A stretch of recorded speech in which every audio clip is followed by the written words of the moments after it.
Welcome to Natural Habitat Adventures Daily Dose of Nature. Today's topic, What's in a Name? Stellar's Animals Part 3, presented by NatHab Expedition Leader Kristina Disney. I'm your host, Rob Mess. Thank you so much for being here with us today. Take it away, Kristina. Thank you so much, Rob, and thank you everyone for joining today, whether you followed along for parts 1 and 2, or if you're just jumping in today.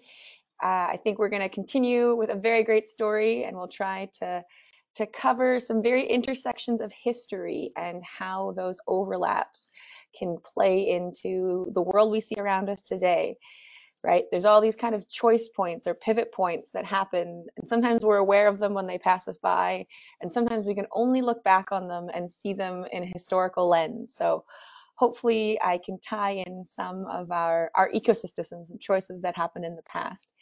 And the way we've been exploring that, and the way we've been doing that for the last few webinars, is we've been exploring the journal of a fellow named George Steller. So again, for folks who followed along, just a little bit of a recap, just to also carry forward those who are joining with us today. So who was George Steller, and why was he so interesting, and why is it that we even know his name today, right? Well, we've titled today's webinar Stellar's Animals. And so from my perspective, the way I was introduced to this gentleman was through the animals that are named after him. So that includes the Steller sea lion, the Steller jay, the Steller eagle. He even has I think he has a chitin named after him in the intertidal zone. And there's the Steller eider, the Steller duck. Arguably the most famous in the biology world would be the Steller sea cow. And if none of you have heard of it, don't feel bad, or don't feel bad that you don't know. As I was about to say that, it was going to turn into a sad sentence. The reason why is because the Steller sea cow has been extinct since the mid 1700s. And so if you have seen one, you're really holding out on the rest of us and not sharing that, so we can try to keep them safe in the world. Or maybe it's a long kept secret. I don't know. I always wonder about that, different places around the world. But the reason why we're tying in his story is because his journals were recovered, and he was, for more of a generalist term, he was the mineralogist and the biologist and the doctor.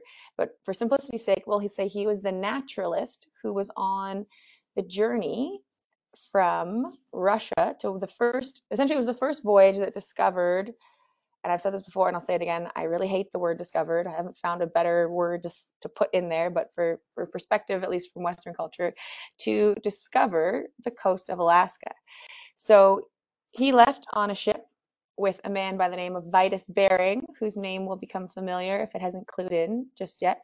There were two ships that left the coast of Russia and Kamchatka on June 4th, 1741. One ship was called the St. Peter, which is the one that Bering and Steller were on. The other one was called the St. Paul. Now, the St. Paul's history went down, or the history of the St. Paul was far less infamous because it didn't have quite such a rocky journey. However, the voyage of the St. Peter is quite famous for all that it underwent.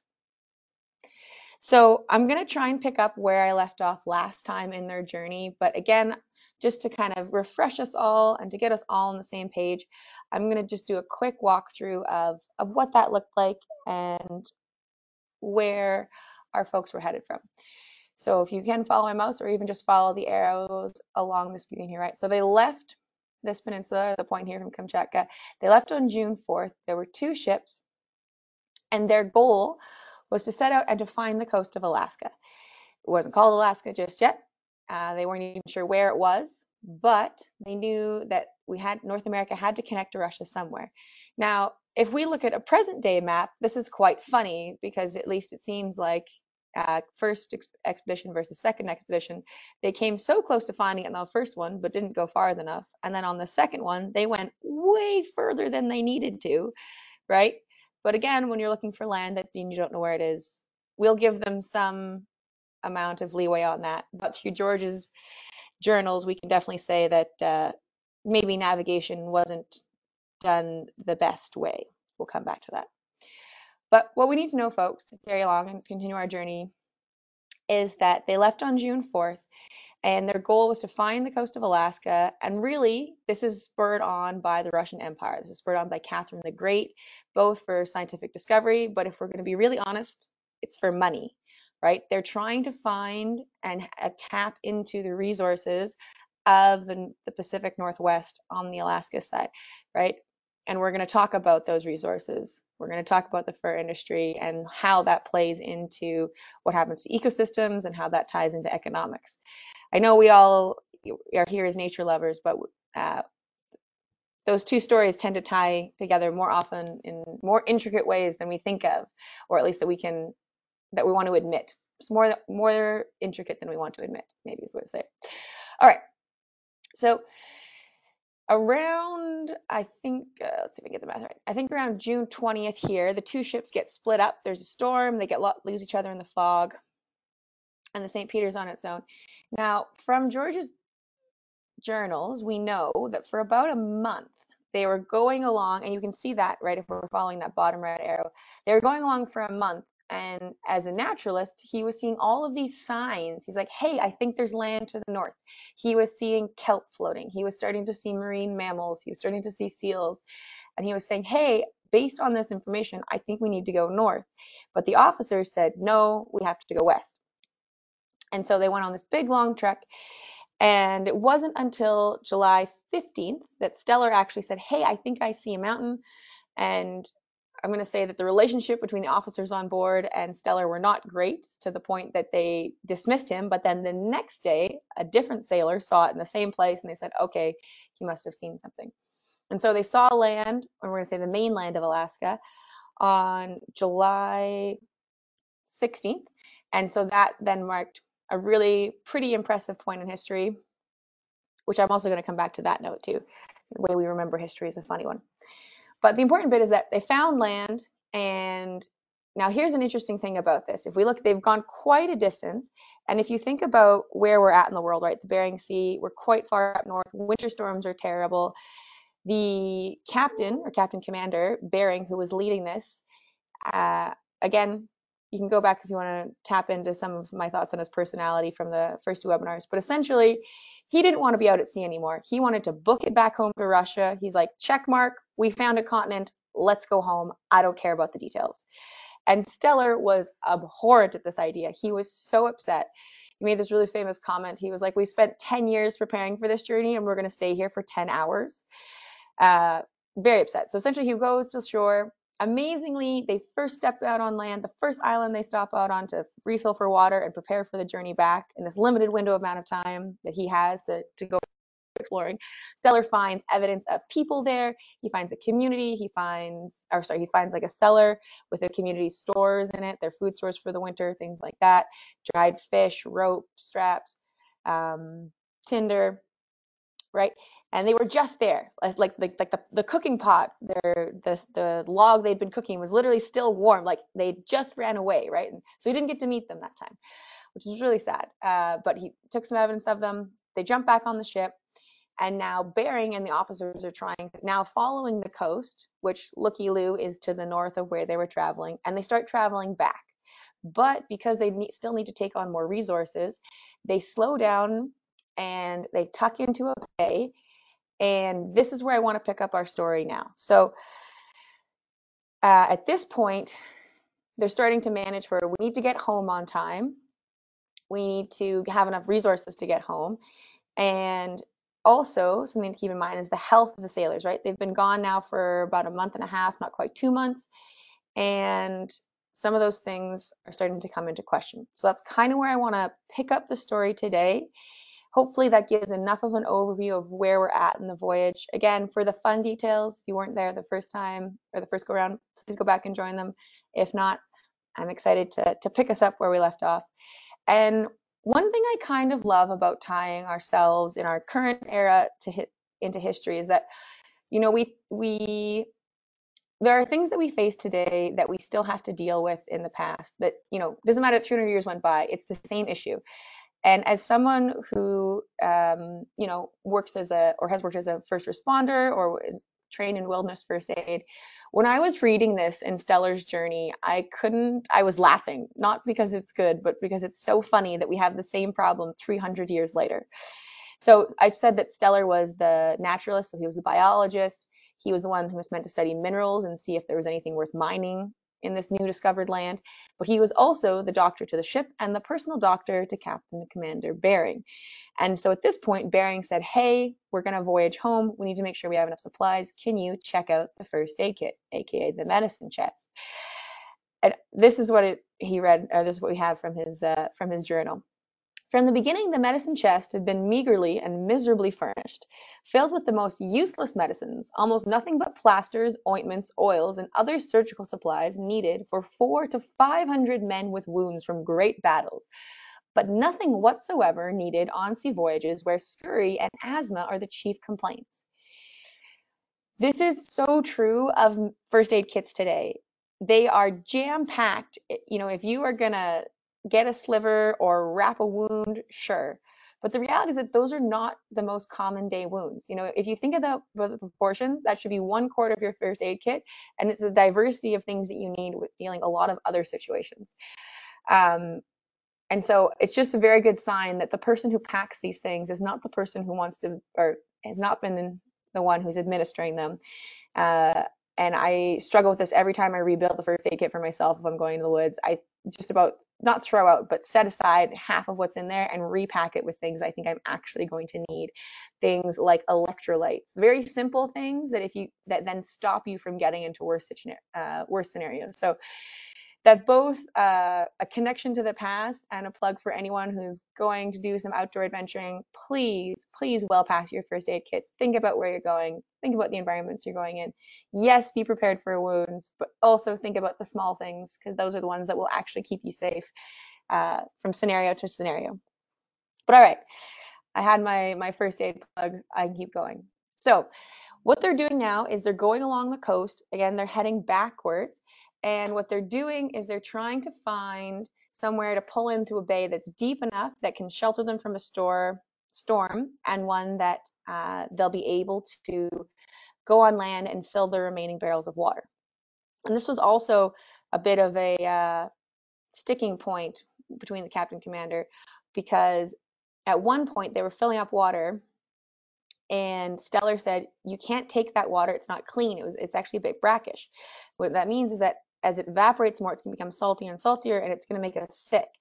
But because they didn't want to listen to someone who wasn't an officer, they kept taking water from a spring that wasn't very clean. And so at this point in the journey, people are starting to get sick, and it's just starting to happen. So things are not going very, very well for our crew, to say the least. And so at one point, they send a smaller boat up ahead to look for a bay. And in doing so, the larger ship is parked there. Now, this is the point where once the larger ship is parked, the first time I said when they came close to land, they found evidence of people, but they didn't actually meet anyone firsthand. And so where I want to really dig into their story and kind of jump back in is that they're looking for water. The ship is parked in a bay, and the small boat that they send out as reconnaissance is the first one where, at least for the St. Peter's, they come across the indigenous peoples to North America. And who they meet for the very first time is the Unganen, which are what the Russians now call, and what we call like the Aleutian Islands. They went on to call them the Alouettes. And so this is the drawing from Lieutenant Waxel. This was the very first drawing that came back to the Russians of the people who lived here and who have called this home since time immemorial. And so this was, what you're seeing here is they're in what we would say kayak now, right, sitting upright. And this person here, the way that Steller describes it, it was potentially a shaman or a leader.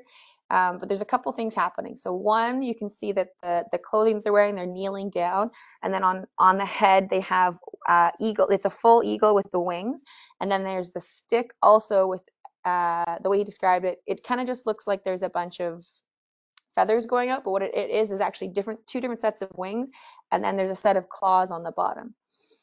And so in the same way that Steller's company had just missed the other village, it seems like these people had actually been following them for a little bit and knew that they were in the area, because the way that the boats approached them was actually kind of from behind, and so they'd already looped and seen the ship. And so there was a group, I think they said of originally around 6 boats that came up, and they didn't come super close to the ship because they're a little bit afraid, but they started singing and chanting, and then they could see they were gesturing that they should come to this village out on the inlet. And again, no one is understanding each other, right? The Russians are not understanding what the Alawite are saying. Alawite cannot speak Russian. So there's a whole language here. So there's the charade game of the Russians trying to get them to come on the boat so they can interact, and the other one's trying to get them to come to shore. Now, what they did with that stick, eventually this gentleman came closer and he took the stick and I can't remember what they offered back and forth the first time, but essentially they exchanged gifts. So the talons of the raptor, of the eagle, the shaman hooked things on the talons and then passed it up to the ship, and then the ship received things and sent things back. But he got scared at one point because then they tried to like grab the stick and pull him on, and he was having none of that. So then he retreated back. So the short version is that eventually a crew of about 10 or 12 go into one of the longboats and start paddling to shore. But unfortunately, it's really windy and wavy, and they don't think they can get their boat to shore. So eventually, some of them even just jump out and swim. And this is the first interaction they get to have with the indigenous peoples of North America, which is so cool, I think, to have this recorded and to have this exchange, like, covered in history from someone's personal perspective. And so, the interpreters went, and some of not the officers went. They weren't quite willing to risk those, and they had guns with them. They were kind of scared, but at the same time, working through it. So this exchange happens. There's a bit, they kind of sit. The story goes, it's mostly pretty friendly. But there's one very specific detail that I want to focus on. And that is that George Steller is trying to trade with one of the indigenous people there. He's trying to trade them for their knife. Now, this is not the exact knife. This is just as an example. This is a Haida knife. So that's, again, from along the coast here of BC. But this is why he tried everything he could to trade with this man for his knife, and the man wouldn't trade the knife. And this is why it's so interesting. We're talking about this being an era of discovery. This was a big deal. 1741, first contact, July 16th. However, the man on the beach, there is only one of them, and he has an iron knife. Now, looking around at the rest of their technology, it doesn't seem that they're smelting. They might have had copper knives traded, but certainly not iron. He being Steller, reflects back on the first island they stopped at, where he'd seen evidence of their communities. And when he was looking at how they chopped down their trees, it was with really blunt objects. Most likely, they've actually talked about chopping things down with beaver teeth as one, or just having stone. And so if they were capable of smelting iron of their own, he doubted that last village site that they had come across would have been using blunt objects to chop down their trees. And also, admittedly, the knife wasn't in that great of shape. It's pretty old and worn down, but it was an iron forged blade.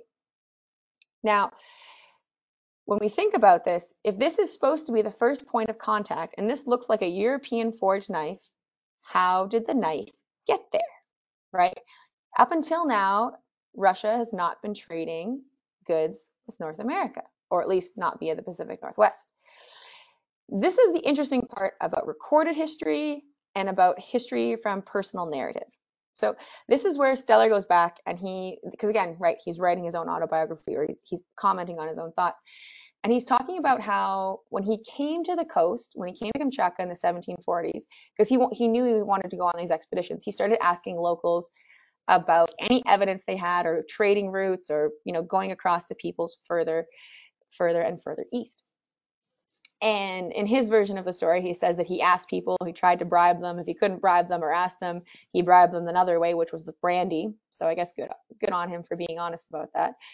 And he had 20 different pieces of evidence that said that from these traders, who were the Cossacks, so that's kind of like a roaming population of Russians with different heritage, but like this is not entirely appropriate crossover, but kind of like the explorers of Canada, or the sort of like the cowboys of the West, like the ones that kind of push the frontiersmen. There we go. There's an equivalent term that is better. We'll go with kind of frontiers people. And so they had been trading with the Chukchi, hopefully I'm saying that right, who are indigenous people on islands that were then themselves seem to have been trading with North Americans already. And so the iron had already been traded through that. And in fact, some of those Cossacks already had trading lines through here, but they never told the rest of Russia about it, because if they had, they would have been potentially thrown in jail, because they're not supposed to trade without their empire's permission. And also, they had been making money lucratively doing so, and they weren't about to stop that now. And so really, for this to have made it all the way, if we think about how far they've traveled, right, into Alaska, there's multiple trading routes there that have been established for quite some time. And so even when we talk about, I don't even like the word using discovered, in the sense of this land wasn't inhabited before by people that were already established and living there, discovered. It also wasn't even, I would argue, truly discovered in terms of Western discovery. It was discovered on paper, but the reality is that these communities had already been interacting, if not for most likely for a couple generations, if not longer, right? And I think that's such an important thing that we overlook, is that the reality is that there's been resource trading and extraction all from the coast of Russia in this part of the world down to Mexico and above. And those are established long before colonial contact, right? Understanding how the world worked in those areas, trading resources, right? That's how you get culture. That's how you get these language crossovers. And so it's just this lost piece of history. And I know that we signed on for a nature webinar, and I promise I'm going to go back to it. I just think that it was such an amazing thing to learn, that it had to get shared, and that these stories need to be understood on so many different perspectives. So I'm going to keep talking a little bit of history. I hope you're all still having a good time with me as I go on. I will weave back into our ecology, I promise. But all these things matter. And I'm going to bring this up because it comes down to the fur trade, right? There's already an established fur trade is what I'm getting at. It just doesn't exist the way it does once Russians established trading posts there. But let's keep going with Stellar's story. Don't want to get too far ahead of myself. Okay, so what I'm going to tell you is that they pulled up anchor, they kept heading out, and they left that village behind. They did trade a few things, but they had to get going because they're still afraid of what you see here, which is winter storms, right? They want to get back to Russia, to their safe, cozy beds. The officers want to get back to their servants. None of them really want to rough it on this unknown continent for the wintertime, except for Steller. Steller would have loved to have roughed it out there. He didn't even want to leave, but he also didn't want to die over there, and get left by himself. So it was a whole thing. I think he was the only one who wanted to stay. And so they start heading back, but of course the storms start getting worse. And when things start to go bad, things start to go really bad. Well, not only are they moving into September, October storms, but they're also starting to get really sick. People are starting to die on the ship from scurvy, from exhaustion. It got to the point where out of the, I think it's been 16, 80 person crew, only 3 men were physically able to keep working. The rest of them were they were all so ill that they couldn't keep going. And so the ship is getting tossed around. There's no one there to run it properly. They don't have enough people, right, to station all of the things. And some people are dying from scurvy. Some people are dying from sheer exhaustion. One of them, when it was their time to take a break, just went to sleep and never woke up because they were just so overly done.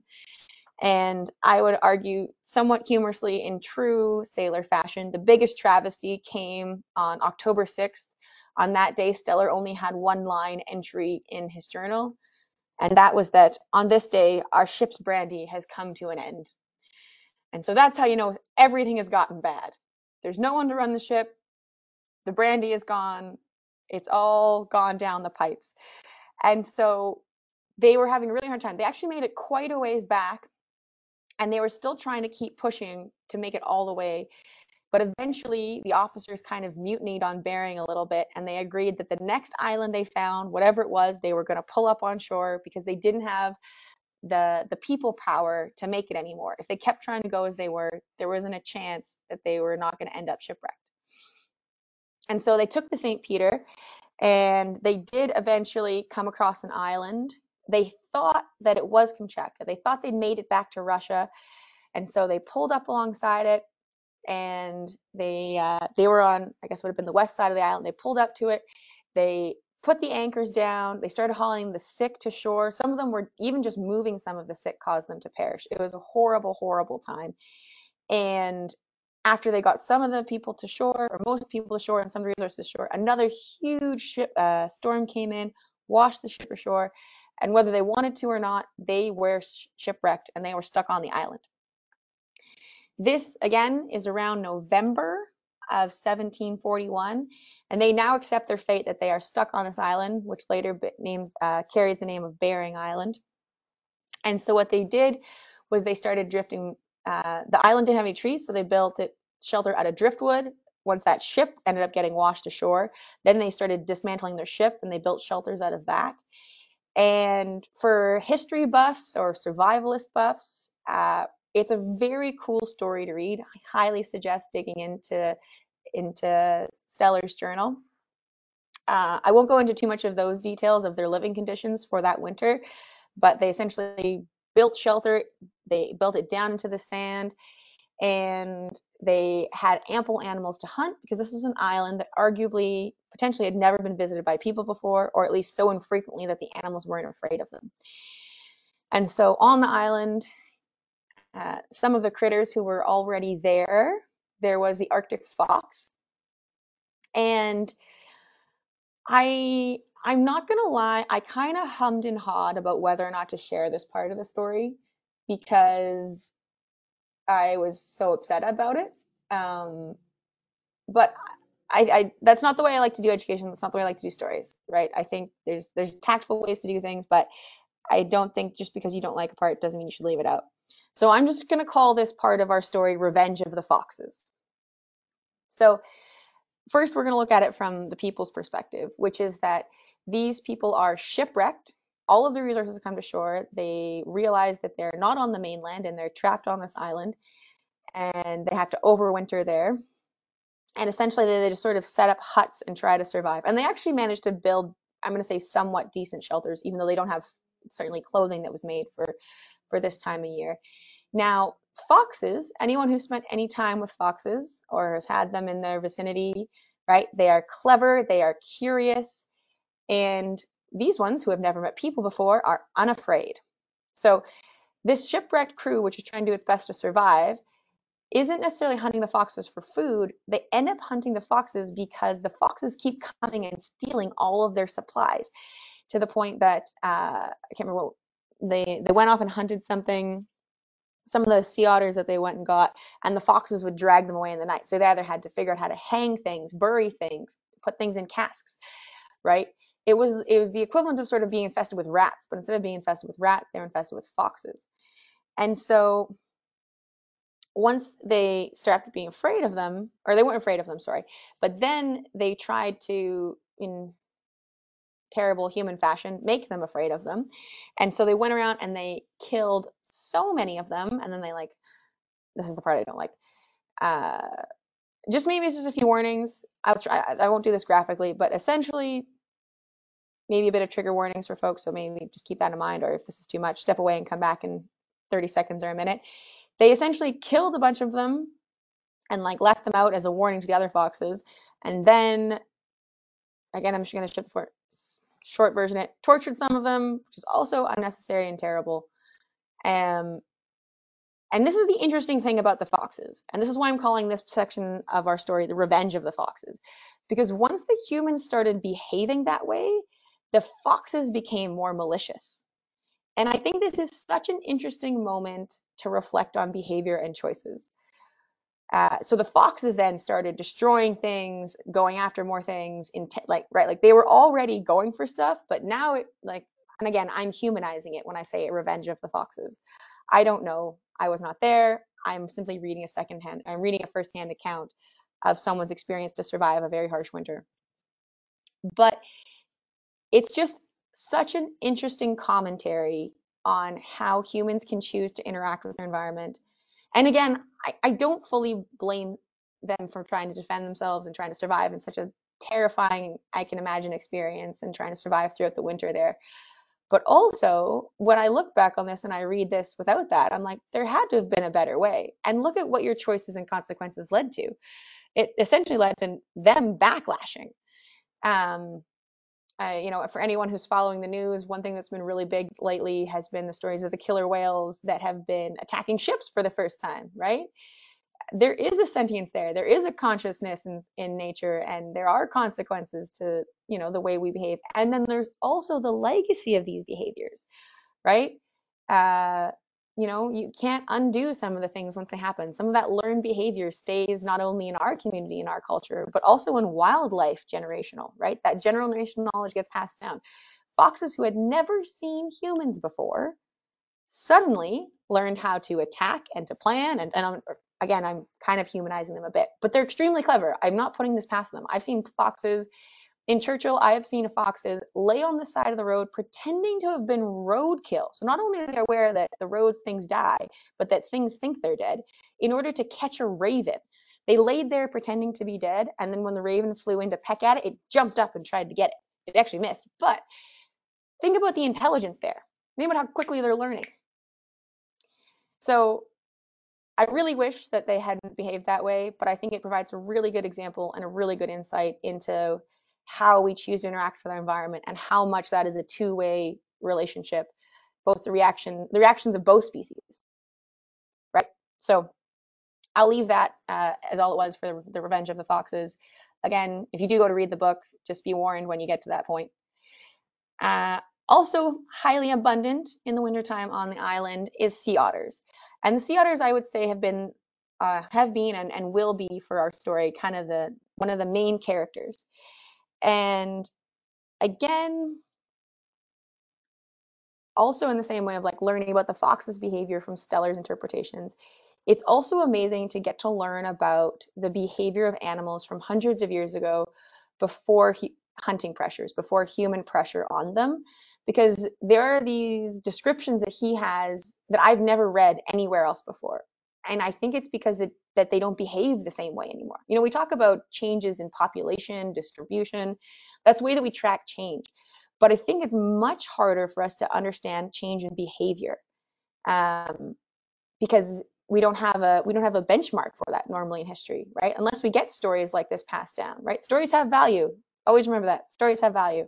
So I just want to talk. I'm gonna share some of George's stories from his time of being shipwrecked on Bering Island. But so I'm going to read a little bit, is what I'm saying. So just kind of bear with me on that one. But when we think about it, so just to give some context for this, right? So they're shipwrecked on one side, and if you think about being shipwrecked, you'd start with the resources closest to you, and as time would go by, you would have to go further and further. So one first thing to think about is driftwood, right?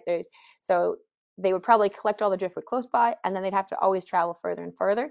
So that same premise would happen for while they were hunting animals. When they first landed, all the animals weren't afraid of them and were very close. So their initial shipwreck survival, they hunted very close. But the longer time they spent there, the more the animals became afraid of them because they were being hunted. And the further then they would have to travel to other populations that either were not afraid of them or hadn't seen them yet.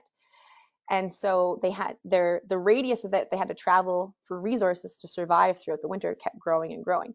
But that also meant that they kept getting to observe animals that had never seen them before. So it wasn't just a one-time thing. They essentially spent a year seeing sort of unaltered sea otter behavior and other animals as well. But we're going to focus on the sea otter. So in general, or sort of also a zoom out before I talk about this part. So one thing I think is really interesting is Steller starts talking about what he thinks about the evolution of the sea otter, because they have sea otters. In Russian they call them the sea beaver, because they didn't realize they were an otter rather than a beaver, but that's what the name would have translated into. And he talks about how, in his opinion, he thinks that the sea otter is truly a North American animal, and that it must have came across the islands and come to Russia. And so his evidence for that being that it has to do with how far they can swim and their dependency on, they need to eat a lot between swimming, and so they'd have to go from island to island. And his logic for that is that if the distribution of them since they've come to North America versus Russia. In Russia, they only find them essentially where those Aleutian Islands come close to the tip, but they don't find them going very far north, or further south, which is because of that swimming gap, right? They have to go from land to land to land. Versus on the Alaskan side, they found them everywhere they've gone. And so it must be that they must have come across and then expanded, which is kind of a cool thing to think about. And I'm going to come back to that at the end of our webinar. So hold on to that thought of the distribution of sea otters. But I also want to jump into the understanding in the 1700s of sort of the distribution of species. So Steller is a scientist or naturalist who was born in Germany, who spent 10 years traveling through Russia, documenting its ecology and different cultures, and now has come to the coast. And this is what's so fascinating about the time, is that we think now that we have a really good understanding of ecosystems and connections globally and things like that. But he starts comparing the sea otter to the Brazilian otter, which he's never seen. He's only seen described in books. But he starts talking about how this is most likely the same related species, which he wasn't right in the end. But it's just an interesting note of the globalization of knowledge, even 300 years ago, that they're making these biological connections. So the giant sea otter, which would have been in through Brazil and along the Amazon and coming to the coast that way as well. Today, they're only about 5,000. And he talks about the different names for them. And I was trying to find the translation now, but what he called them back then, they called them Ilya, and I'm not even sure how to pronounce this because it's been translated through history. Karagebe? I'm sorry, I probably butchered that terribly. And it might not even be the name for them anymore. Or I haven't found that as the name for them anymore. But the translations now that we have would translate into either water jaguar or river wolf, right? This is a great photo from WWF. But again, we can see that this is a keystone animal that exists in multiple species. Sorry, it's a keystone species that exists in multiple ecosystems all around the world. So it has kind of this pivotal function. So back to behavior. That's what I wanted to get to. All right, so those are just some little excerpts from his notes. But I just wanted to read this part because he's talking about what it's like to watch them in their kind of day-to-day lives. In life, it is an extraordinarily beautiful and pleasant animal, as well as amusing and comical in its habits. At the same time, it is very cajoling and amorous one. When seeing them running, they lie together as when seeing them running. They lie together as families. The male is with the female, the half-grown offspring, and play and nurse around the mother. The male caresses the female, and using his feet like a dog. Oh yeah, actually I'll leave that part out. Anyways, teases her. Not even the most loving human mother engages with the same kind of play with her children, and they love their children in such a way that they expose themselves to obvious danger or even death. When the young are taken from them, they cry very loud like a child and grieve in such a way, as we have discovered several times, that within 10 to 14 days, the mothers will dry up like a skeleton, becoming sick and weak, and do not want to leave land. When they are fleeing, they take their nursing young in their mouth, but the grown ones they drive ahead of them. If they're lucky enough to escape, they begin, as soon as they are in the sea, to ridicule their pursuers, so they cannot look on without particular amusement. In the sea, they stand upright like humans and hop on the waves, hold the front foot over their eyes, and look as though as if the sun was bothering them. They lie on their backs and scratch their noses with their front feet. They throw their children in the air and catch them again. When a sea otter is attacked and cannot find an escape route, he blows and hisses like an infuriated cat.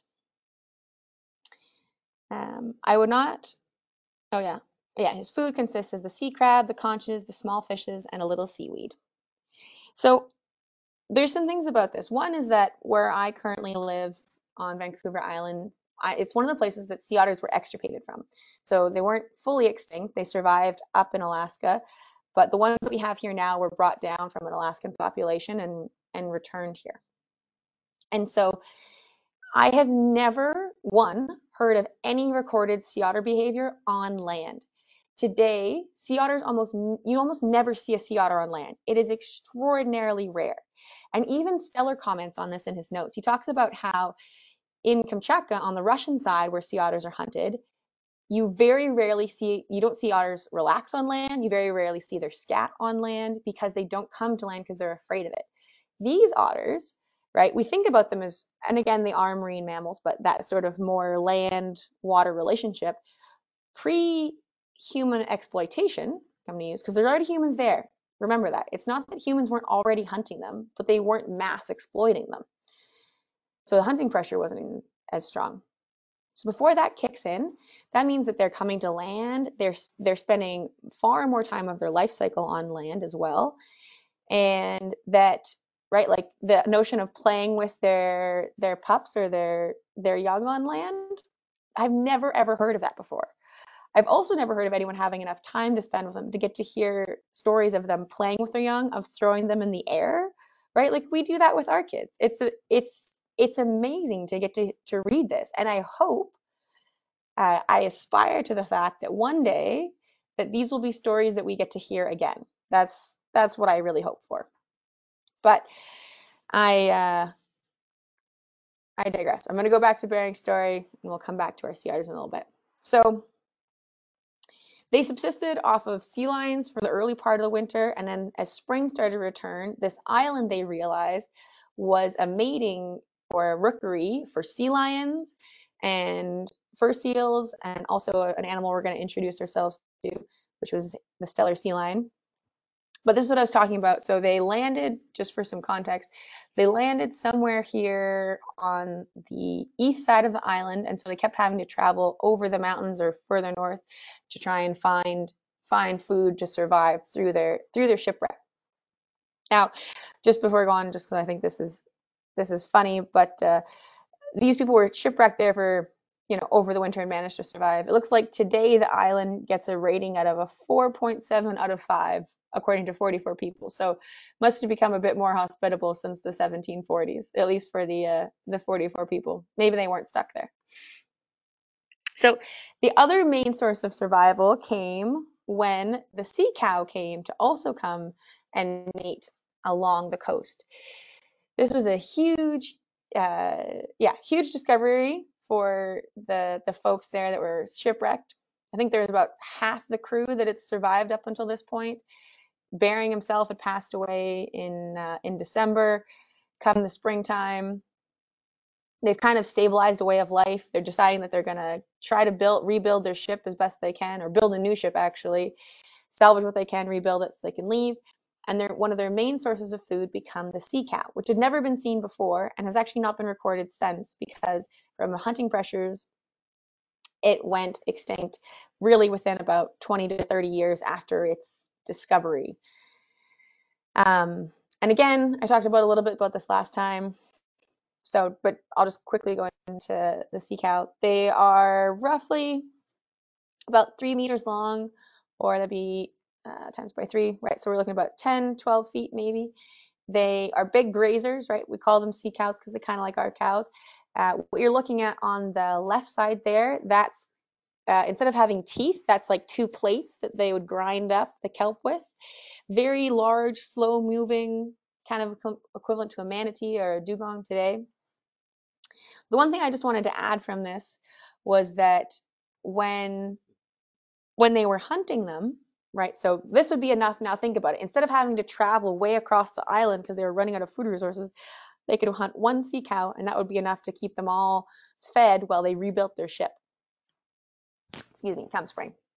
And so they, again, this comes down to like specific details that we would never be able to know otherwise, because for these ones especially, it's not that, in the case of the sea otters no longer behave that way. In the case of understanding the behavior of the sea cows, we don't have anything even to compare it to now. We can do cross-species comparisons of behavior with manatees, of behavior with dugongs, and imagine how their social structure would work. But Steller has notes of their family units. So when they would hunt them, the way they would do it, it's kind of similar to whaling, is they would harpoon them, and that harpoon would be tied to one rope on the boat. So then they would try to paddle to shore. A second rope would be to the other 30 people on shore, and everyone would start pulling. And eventually they would hope to out-tire the cow. Now, what's amazing, I think, in the stories about this is he talks about, one, that if it was a calf, if it was a calf that they pulled in, the mother would essentially mourn the calf from the shore for weeks, if not months, or like a month, waiting for it to come back, and it never would. Sometimes if the harpoon, the others would gather around it and try to pull the harpoon out with their mouths. Sometimes they succeeded, not always, because again, this was their successful food source. But they functioned as a herd, right? This was a very dynamic community.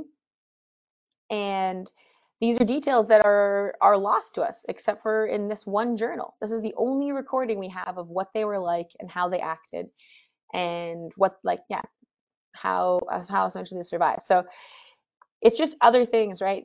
These little details get lost to history unless we go digging for them.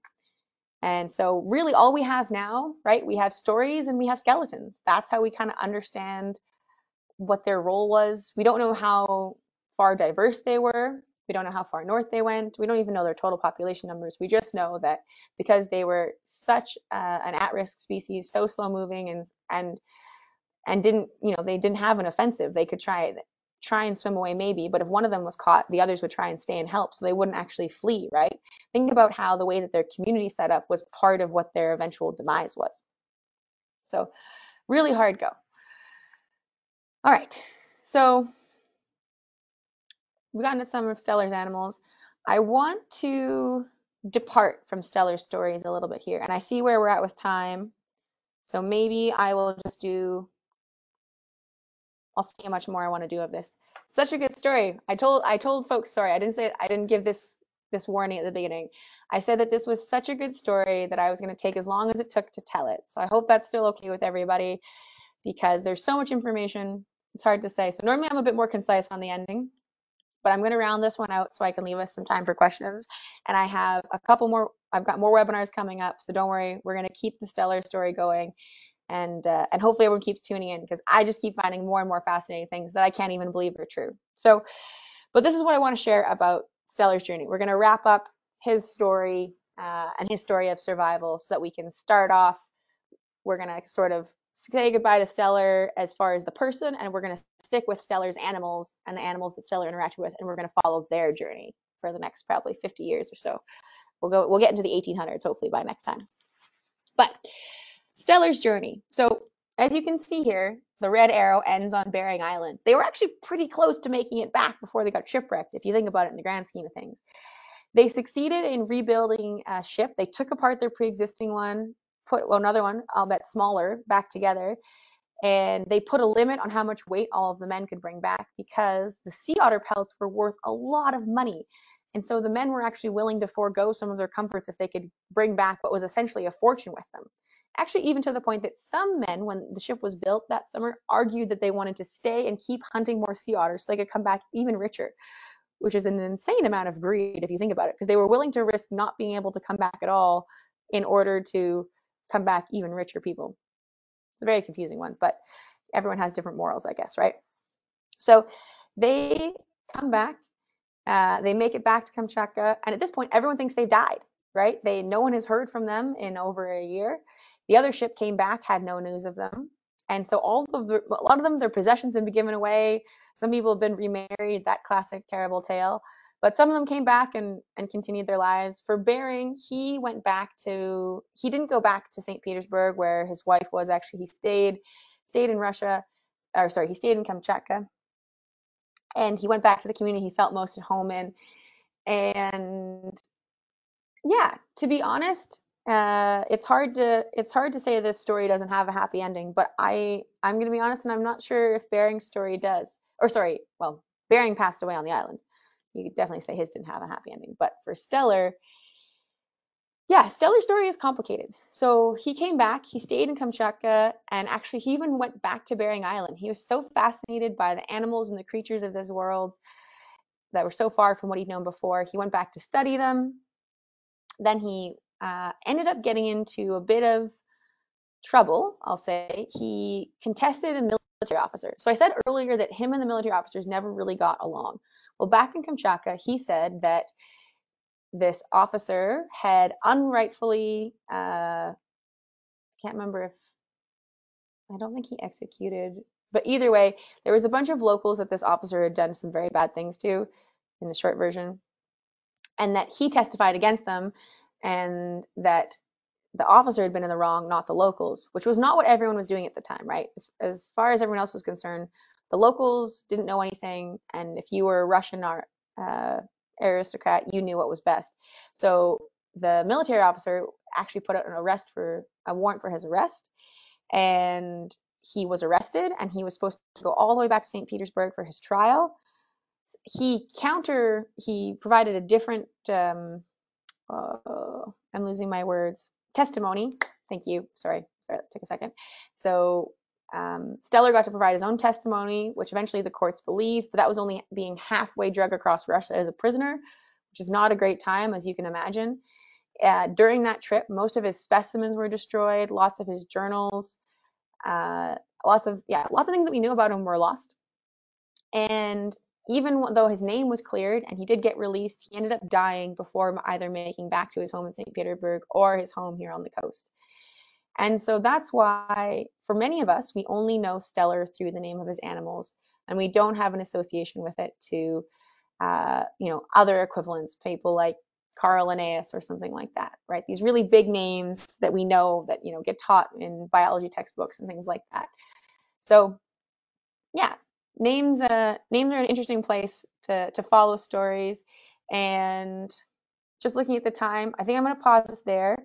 But where I'm going to pick up next time is we're going to talk about the forts and the trading posts that get established and how that starts changing different populations of marine mammals. So that's where we're going to pick up next time. I'm going to stop us there for today, and I will pass it back to you, Rob.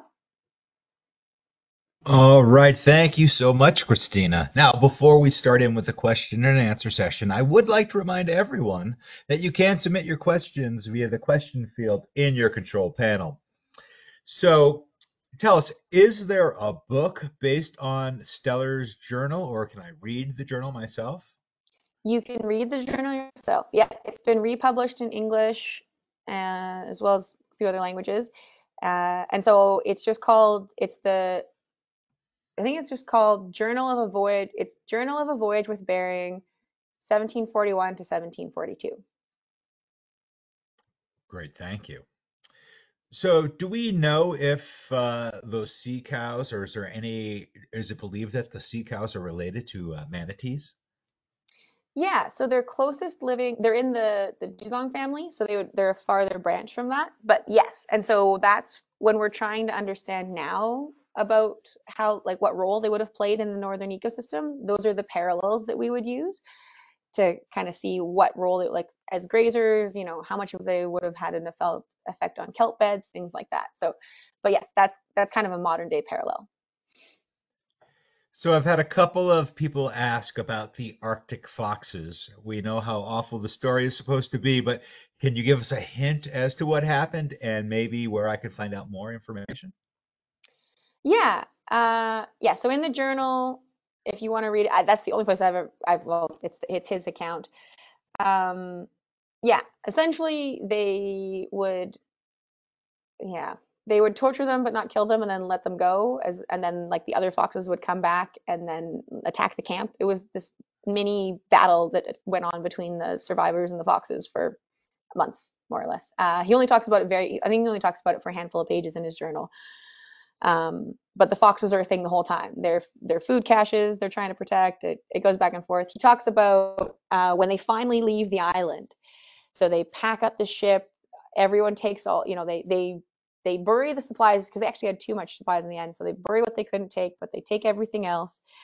And the last thing they see of where they've been living for the last, whatever it is, 6 or 8 months, is all these foxes come in and start ripping everything apart, which I think is so insane that it didn't even take them, 15, 20 minutes or like, right, they're watching like it's within sight of shore that they watch the foxes come in to destroy it or to try and eat everything.